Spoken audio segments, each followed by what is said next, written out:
Hello, આપણી પૃથ્વી ગોળ છે અને સૂર્યના કિરણો પૃથ્વીના મધ્ય ભાગમાં એટલે કે ઇક્વેટર, જેને આપણે વિષુવવૃત્ત કહીએ છીએ, ત્યાં સીધા પડે છે. માટે વિષુવવૃત્ત પર આવેલા પ્રદેશોના તાપમાન ખૂબ જ ઊંચા રહે છે અને તેનાથી જેમ દૂર જાઓ તેમ ઉત્તર અથવા દક્ષિણમાં સૂર્યના કિરણો આડા પડતા હોવાથી તાપમાન ઘટતું જાય છે. કેનેડા અને અલાસ્કા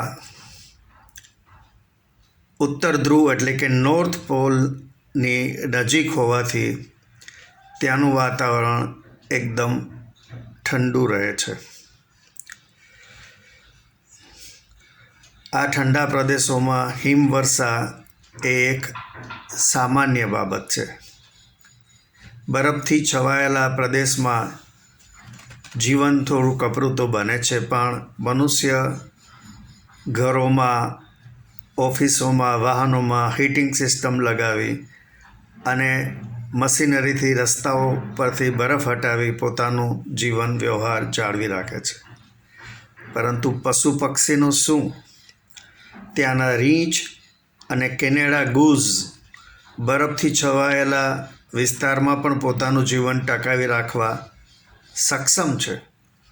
આ એક કુદરતની અદ્ભુત રચના છે. આ સાથેના વિડીયોમાં તે જુઓ.